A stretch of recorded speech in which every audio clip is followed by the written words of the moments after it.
Welcome to Know Your Mobile. I'm Basil. I'm here with the Asus Padfone. I've also got a Sony Xperia Z and Xperia Tablet Z, and I'm here to basically compare the three, and figure out whether the Padfone is a really viable option when compared to the two most premium Android devices out there. So you have the Xperia Z. It's a gorgeous phone, quad-core, 1.5 gigahertz. It's got oodles of RAM, everything you need to really have a premium experience, and the design is absolutely stunning.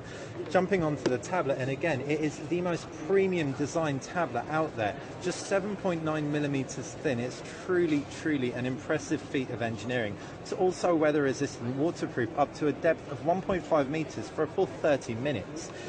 That said, they are two devices, but how do they compare to Asus's Padfone 2? Now, this isn't the latest Padfone, oh no, but this is the one that you're going to be able to get your hands on around the same time you can get your hands on these two. It packs a HD display, that's 800 by 1280 on the tablet, and on the actual tablet you haven't really got any connectors as such, but it does pack a trick up its sleeve. If we flip it around, we can see you've actually got a quad-core phone in there. If we pull it out, we can show you the actual phone unit. Just put that to the side, and you've got that 720p display on the phone. It's a Snapdragon S4, again 1.5 gigahertz, so it's got the same core specs as the Xperia Tablet Z and indeed the Sony Xperia Z. But is one device or 1.5 devices better than two? Well, that's what we're here to help you find out. As far as the design goes, the Padfone really can't stand up to the likes of the Tablet Z. We've already extolled just how wonderful the Tablet Z feels in the hand, and indeed the Sony Xperia Z feels more premium than the Padfone. It is glass front and back, so it does feel slightly delicate, but the weather resistance really does put our minds at ease a little bit. We haven't heard of anyone dropping it just yet, breaking the front and back, and we don't really know how repairable it is, but we're not put off by the glass front and back just yet. The Padfone is markedly more plastic, especially on the back. You have a spiral finish, and it does add a degree of grip to the Padfone. Ultimately, though, it isn't going to be as premium. There's a metal rim around the sides. As far as ports go, you've got a proprietary charger, which is a bit irksome, while the Pad does charge via micro USB. We're not huge fans of proprietary chargers, none of which the Xperia Tablet Z or the Xperia Z, have. That 4.7-inch 720p display looks great, and it's a Super IPS Plus panel. We can activate outdoor mode, turn off auto brightness, and make everything just look that little bit brighter in this lighting, and you can see it really does perform well. The 441 ppi, that's pixels per inch, on the Xperia Z, however, win out every single time. Buttons and ports include a power button and a volume rocker on the right. Up top's a 3.5mm headphone jack and a micro SIM eject tray. On the reverse is actually a Sony-made 13-megapixel sensor. You've also got a flash and a loudspeaker. So putting the Padfone down and taking a look at the Sony Xperia Z, as we said, it's water resistant. It's also dust resistant as well. You've got a dock connector and a micro SD card slot on the left side. On the right side, there's also a micro USB port on the left side. On the right side is a micro SIM eject tray. Underneath that dock, and a power button. Now, this power button is beautifully positioned, considerably better than on any other phone out there. It sits perfectly where your middle finger lies in your left hand and where your thumb lies in your right hand. You've also got that volume rocker. Down below, no buttons at all. 3.5mm jack under a flap up top, and a 13-megapixel Sony Xperia RS sensor on the reverse. What makes this camera really stand out is the user interface, that we'll come on to a little bit later. Now, the phone's available in a range of colours. We've got the purple one here. It's available in black and white as well. Moving on to the tablet portion, and you can see, as we said, that gorgeous 7.9mm thinness. You've also got all your ports underneath flaps, and that includes a 3.5mm jack on the left. Down below is a micro SD and a micro SIM card slot. This thing will pack LTE functionality, which is really sweet. You've got stereo speakers at the bottom. Those stereo speakers actually have 4 speaker units, so you're going to get a really nice rounded 3D sound. You've also got a power button and a volume rocker on the left-hand side, and an IR blaster up top. Yet it is a remote control as well. Flipping the tablet round, 8-megapixel Sony Xperia RS sensor, NFC point, Xperia logo, and a gorgeous matte backing. This tablet is considerably lighter and feels fantastic in the hand.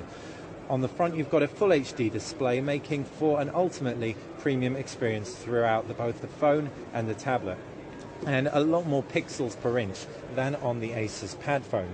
The Asus Padfone screen, however, as we said, is Super IPS Plus, looking perfectly respectable. can't stand up to Sony's Mobile Bravi Engine 2. As far as the user interface of both devices go, let's just redock the Padfone, and we can take a look at this very, very stock version of Android. So Android purists out there might actually prefer what Asus offer. It's got a few customizations in terms of quick settings, and the same can be said for phone, pre-installed applications and widgets. However, it is not going to be as thought through as what Sony have done in terms of their UI. If you long press the home screen, for example, you can actually swap out your themes. These themes are really tightly integrated into the whole experience.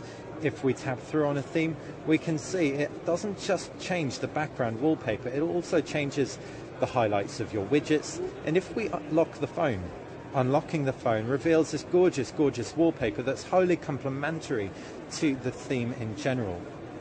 So what that means, again, as we said, it's a much more thought-through user interface experience. They both, the Padfone, packs Android 4.0, not even 4.1, and it's 4.1 on the Sony Xperia Tablet Z and the Sony Xperia Z.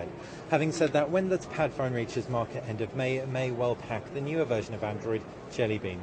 As far as the cameras go, the 13 megapixel Sony sensor on the Padfone is good, but we did do some direct comparisons between the Padfone and the Padfone, and the Xperia Z, and the Xperia Z won out every time. The user interface of the Xperia Z is a real highlight. It's got this intelligent auto mode called Superior Auto, and it really does detect the scene for you perfectly well. Internals, you've got Snapdragon S4 processors in both, and they perform very comparably, so there's no real point of differentiation there. The only real thing is in terms of practicality. The Sony Xperia Z enables you to use 2 units, your phone and your tablet simultaneously, whereas the Padfone doesn't. Having said that, the Padfone does pack some key advantages. You only really have to have one set of game saves, for example. In addition, if you use a keyboard like SwiftKey, which saves your keystrokes, you only really have one set of keystrokes being saved. WhatsApp, being able to use apps like that on the tablet are really, really enjoyable. So ultimately, which is better for you is really up to you. You are going to be paying a lot more for the Sony experience. As we said, it is more premium. The phone costs quite a lot, £529 or thereabouts, if not more. And the tablet will be in that region as well. So you're looking at about £1,000 for both of these bits of kit, whereas Padfone comes in at £599. Ultimately, though, 2 processors, 2 lots of waterproof fantasticness, as opposed to 1 unit with a fantastic dose of convergence. This has been Basil at MWC 2013, comparing the Padfone 2 with the Sony Xperia Tablet Z and the Sony Xperia Z. We, as you can tell, love all 3 of these bits of kit. If you've got any questions about them, please feel free to fire us a comment in the comments section below. If you've enjoyed this video, click subscribe, and if you enjoyed this channel, just click like. Subscribe, got that the wrong way around. You get the idea. Just like us and subscribe to us. Thank you.